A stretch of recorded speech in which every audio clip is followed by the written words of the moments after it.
রাস্তা দেখুন, আমরা ঘোষগ্রামের উদ্দেশ্যে যাচ্ছি। তারাপীঠ থেকে 9:40 আমাদের অটো ছেড়ে দিয়েছে। বীরভূম শক্তি দেবীর পীঠস্থান। তন্ত্রমতে এমন কোনো দেবী নেই যে বীরভূমে যে দেবীর অধিষ্ঠান নেই। তো মাতৃশক্তির খোদ অধিষ্ঠান হচ্ছে আমাদের এই বীরভূম লালমাটির জেলা। বিভিন্ন সাধকের সাধনালব্ধ ভূমি এই তারাপীঠ, এই বীরভূম। বহু মাতৃসাধক, বহু তন্ত্র সাধক এই ভূমিতে জন্মগ্রহণ করেছে এবং দেশান্তর, ভারতবর্ষ, পৃথিবীর সব প্রান্ত থেকে এখানে সাধকেরা, মাতৃ উপাসকেরা এখানে আসে। শুধু মাতৃ উপাসকেরাই নয়, বিভিন্ন সম্প্রদায়ের বিভিন্ন মতে সাধকেরা আসে মায়ের দর্শন পেতে, বাবা ভোলেনাথের দর্শন পেতে। স্বয়ং মহাদেব দেবাদিদেব বামদেব রূপে অবতীর্ণ হয়েছিলেন আটলা গ্রামে মহাশিবরাত্রির দিন ফাল্গুন মাসে। যে বাবার জন্যই আজ তারাপীঠ সমাজের কাছে, সারা পৃথিবীর কাছে বিখ্যাত। বামদেব বাবার জন্যই আজকে তারাপীঠ মানুষ জেনেছে কতটা সম্ভবপর। মা তারার মানসপুত্র বামদেব। মায়ের পুজোর আগে বাবার পুজো হয়, মায়ের ভোগের আগে বাবার ভোগ হয়। মা প্রসন্ন না হলে, যেমন বাবা প্রসন্ন হন না, তেমনি বাবা প্রসন্ন না হলে মা প্রসন্ন হন না। তো সেই আটলা ধাম, তারাপীঠের অদূরই আটলা ধাম। আমার গুরু পরম্পরা, আমার শ্রদ্ধেয় গুরুদেব সিদ্ধার্থ রায় শেখর বন্দ্যোপাধ্যায় ওখানে বিরাজমান। আমার প্রগুরু স্বর্গীয় পিনাকিনাথ বন্দ্যোপাধ্যায় দেহ ছেড়েছেন, দেহ রেখেছেন। তো ওনার স্মৃতি বিজড়িত ভূমিতে হয়তো আজ আমাদের যাওয়া হবে না, অন্যবারে তোমাদেরকে অবশ্যই দেখাবো। এখন আটলা ধামে নিগমানন্দ পরমহংসদেব, আমাদের পরম গুরু বামদেব বাবার অন্যতম শিষ্য নলিনীকান্ত চট্টোপাধ্যায় থেকে, যেনাকে নিগমানন্দ পরমহংসদেবে রূপান্তরিত করেছিলেন আমাদের পরম পুরুষ তারাপীঠ ভৈরব, তারাপীঠ সচল শিব বামদেব বাবা। ওনার ভক্ত ধর্ম সম্মেলন চলছে আটলা ধামে।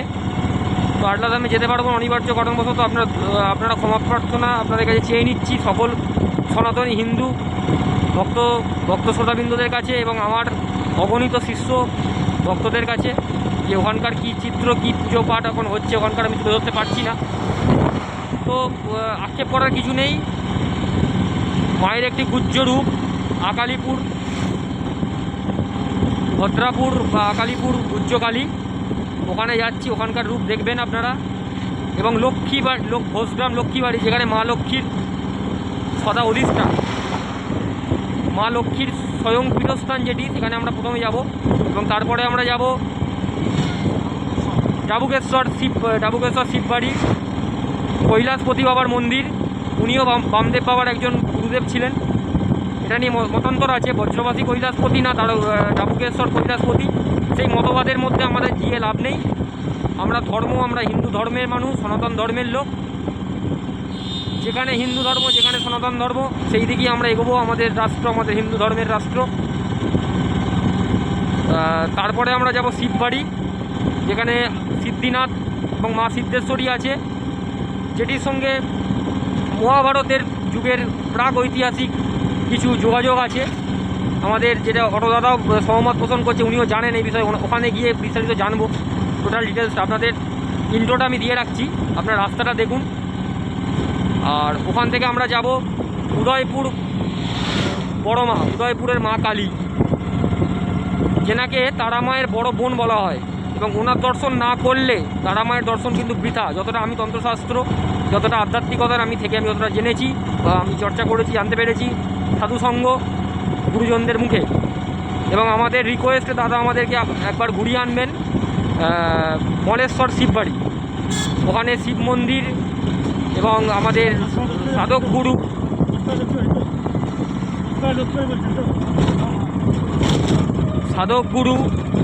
পরম সাধক, পরম কবি, তন্ত্র সাধনার বা তন্ত্র সাধকের প্রথম স্তরের যিনি ছিলেন বা এখনও যিনি আছেন প্রত্যেক সাধকের মনে, ঠাকুর রামপ্রসাদ সেন, হালি শহরের বিখ্যাত ঠাকুর রামপ্রসাদ সেনের গুরুদেব কৃষ্ণানন্দ আগমবাগীশ, যেনাকে বড় গোসাই বাবা বলা হয়। ওনার জীবন্ত সমাধি আছে মল্লেশ্বরে। ওটাও আপনাদের কাছে তুলে ধরবো। এবং এইগুলি আপনারা দেখবেন আজকের আমাদের যে ভ্রমণ তো বলবো না, এটাকে বলবো আধ্যাত্মিক ভ্রমণ। এবং তার সঙ্গে আমাদের যাওয়ার উদ্দেশ্য হচ্ছে, আমারই এই যে বন্ধু দেখালাম, এরই কিছু মানত ক্রিয়া আছে। এর মানত ক্রিয়াগুলো আমরা বিশেষ বিশেষ সিদ্ধিপ্রদ জায়গায় আমরা সমর্পণ করব। তো আমাদের প্রথম মানত সমর্পণ হয়ে গেছে, আমরা মুন্ডমালিনী তলায় প্রথম মানত সমর্পণ করে দিয়েছি। ভোর 5টা থেকে আমাদের ক্রিয়াকার্য চলছে এবং সন্ধ্যেবেলা আমাদের তারাপীঠ মহাশ্মশানে মহাহোমযজ্ঞের আয়োজন আছে। তার সঙ্গে দোষ কাটানো বিভিন্ন রকম কাজ হবে। আর আগামী দিন আছে আমাদের মন্দিরে হোমযজ্ঞ, সেগুলো আপনাদের টোটালটাই আপনাদেরকে তুলে ধরবো। তো আজ এই অবধি বলতে আজকের পর্বটা এই অবধি। আপনারা সাথে থাকুন, চ্যানেলটা সাবস্ক্রাইব করুন, শেয়ার করুন, লাইক করুন। আমি একবারও বলবো না, যথেষ্ট আপনারা শেয়ার করছেন, সাবস্ক্রাইব করছেন, লাইক করছেন। ওসব বলে নতুন করে আপনাদের কাছে আবেদন করা বা নিবেদন করার কিছু নেই। যারা আমাকে পছন্দ করেন, ভালোবাসেন, অবশ্যই তারা দেখছেন।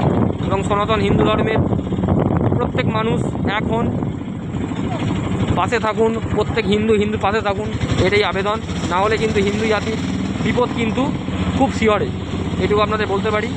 কে কোন মত, কে কোন পথের পথিক, ওসব জানার দরকার নেই। আমাদের একটাই ধর্ম, আমরা হিন্দু। এটা মাথায় রাখুন, এটা মাথায় রেখে চলুন, সনাতন হিন্দু ধর্মের প্রচার চারদিকে ঘটান।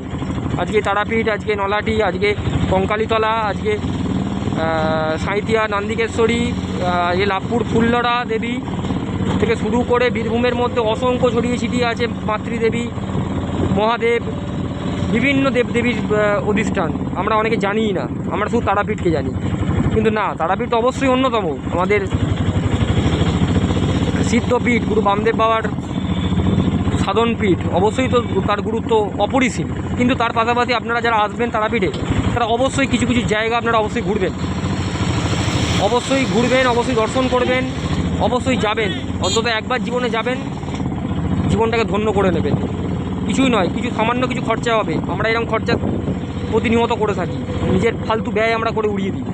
কিন্তু আপনারা যাবেন, একটু ঘুরে আসবেন, অনেক কিছু জানতে পারবেন, অনেক কিছু দেখতে পারবেন, মানসিক শান্তি পাবেন। কিছু পান না পান, মানসিক শান্তি পাবেন, যেটা আজকের দিনে প্রচণ্ড প্রয়োজন। আজকে প্রত্যেক মানুষ আমরা বিভিন্ন রকম সমস্যাতে যেমন জর্জরিত, তার পাশাপাশি আমরা কিন্তু মানসিক উদ্বিগ্নতা, মনে শান্তি নেই। অর্থ থাকলেও মনে শান্তি নেই। দেখবেন প্রচুর মানুষের প্রচুর অর্থ আছে, কিন্তু মনে শান্তি পাচ্ছে না। তারা নেই সবাই দাঁড়িয়ে গেছে। আর যাদের অর্থ নেই, তো তাদের তো সমস্যা তো লেগেই গেছে, ছেড়ে দিন। তো সমস্যা নিয়ে আমাদের বাঁচতে হবে। সমস্যাবিহীন কোনো মানুষ নয়। যতক্ষণ নিঃশ্বাস থাকবে ততক্ষণ সমস্যা থাকবে। সমস্যার মধ্যে দিয়ে আমাদের চলতে হবে। তার জন্য কী করতে হবে? ভগবানের স্মরণে থাকতে হবে, ভগবানের বিশ্বাস রাখতে হবে। অবশ্যই ভগবানের বিশ্বাস মানে এই নয় আপনাকে হাত ভর্তি আংটি, হাত ভর্তি কবচ এগুলো পড়তে হবে, না, কখনো নয়। তো যদি আপনারা প্রশ্ন করেন আমি তো এই পথের প্রতীক, আমি কী করে বলছি? না, আমি বলছি আমার দৃষ্টিভঙ্গি থেকে বলছি। সমস্যা থাকলে আপনি অবশ্যই কোনো জ্যোতিষতান্ত্রিকের শরণাপন্ন হবেন, কিন্তু তা বলে ওইটাই শুধুমাত্র প্রতিকার নয়। অনেক আধ্যাত্মিক ভ্রমণ, আধ্যাত্মিক ক্রিয়াকর্মাদির মাধ্যমেও কিন্তু সমস্যা সমাধান সম্ভব। তো সেটা আপনাকে পথ দেখাতে পারবে কোনো সঠিক মানুষই। কোনো বেঠিক মানুষের কিন্তু আপনাকে এইসব মার্গ দেখাতে পারবে না। তারা নিজেদের ব্যবসা বুঝবে। তো এইটুকু বলা। আপনারা তারাপীঠ এলে কোন জায়গায় যাবেন আমি একটু আপনাদের শর্টকাটে বলে দিচ্ছি। ভিডিওটা যেহেতু লং হয়ে যাচ্ছে, 8 মিনিট অলরেডি ওভার হয়ে যাচ্ছে। ভিডিও রুলসের বাইরে আমি বেরিয়ে যেতে পারবো না, আমাকে 10 মিনিটের মধ্যে ভিডিও এন্ড করতে হবে প্রথম পর্বটা। তো আপনারা প্রথমেই পঞ্চপীঠ দর্শন করবেন। তারাপীঠে আসবেন, যে কোনো লোককে বলবেন, যে কোনো লোককে বলার থেকে আমি তো যে নাম্বার দিয়ে দেবো, যে আমাদের অটো দাদা আছে স্বপন মণ্ডল, ওনার অটোকে ফোন করবেন। ওনাকে আমার নাম বলবেন যে বেহালা থেকে অভিষেক শাস্ত্রী এসেছিলো, আপনাকে আমি বলছি, আপনাকে কিন্তু ভালোভাবে উনি ঘুরিয়ে দেবেন, কোনো চিন্তা নেই আপনার। সে আপনি ফ্যামিলি আসুন বা আপনি বন্ধুবান্ধব আসুন। আর আপনারা প্রথমে পঞ্চপীঠ দর্শন করবেন। তারপরে আপনারা যাবেন হচ্ছে গুরু বামদেব বাবার বাড়ি আটলাধাম। অবশ্যই যাবেন আটলাধামে, কিন্তু যেতে ভুলবেন না।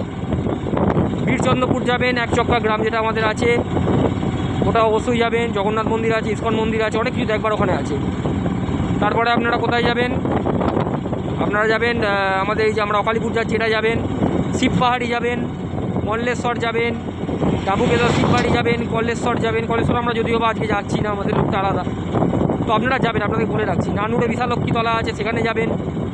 জয়দেব কেন্দুলি আছে, সেখানে যাবেন। আপনারা রিজার্ভ করে নেবেন, কত কী হয় আপনারা কথা বলে সেভাবে যাবেন, অসুবিধা হবে না কিছু। তার পাশাপাশি আপনারা আমাদের উদয়পুরের মা কালী আছে, ওটা যাবেন। দেখুড়িয়া বড় মা আছে, ওটাই যাবেন। এবং তারাপীঠের আশেপাশে পাতাল ভৈরবী মন্দির আছে সরলপুর গ্রামে। এবং তারাপীঠের শেষ সিদ্ধ সাধক যিনি শঙ্কর বাবা যিনি মহান সাধক, আমার দুর্ভাগ্য আমার জন্মের 2 বছর আগে উনি গত হয়েছেন, তাই আমি হয়তো ওনাকে দেখতে পেলাম না। এটা আমার মানে দুর্ভাগ্যের অন্যতম নিদর্শন যে তারাপীঠের শেষ ভৈরবকে আমি দেখতে পেলাম না, আমার জন্মের 2 বছর আগে উনি চলে গেলেন।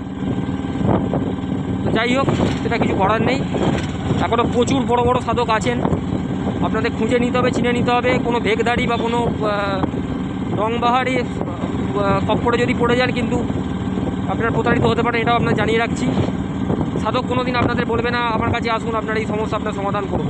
সাধক কোনো দিন বিজ্ঞাপন দেবে না। সাধকের কাছে ভক্ত কিন্তু এমনি যেচে যাবে, কোনো দিন তাকে অ্যাড করতে হয় না, প্রচার করতে হয় না। বামদেব বাবাকে কোনো দিন অ্যাড করতে প্রচার করতে হয়নি, রামকৃষ্ণদেবকে অ্যাড করতে প্রচার করতে হয়নি, রামপ্রসাদ সেনকে কোনো দিন অ্যাড করতে প্রচার করতে হয়নি।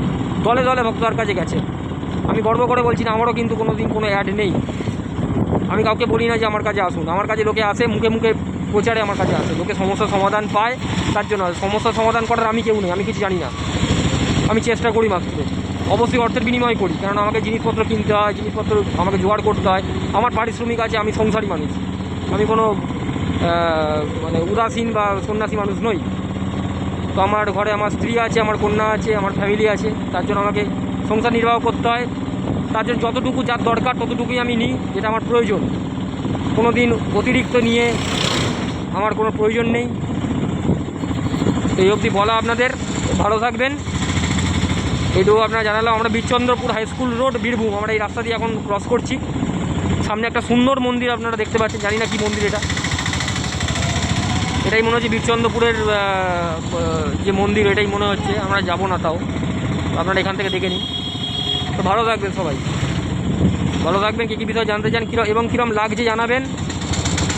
কোন ভ্রমণটা আপনাদের সবথেকে ভালো লাগলো, কোন ঐতিহাসিক বিষয়টা আপনাদের সবথেকে জানতে ভালো লেগেছে সেটা জানাবেন আমাদের। ভালো থাকবেন।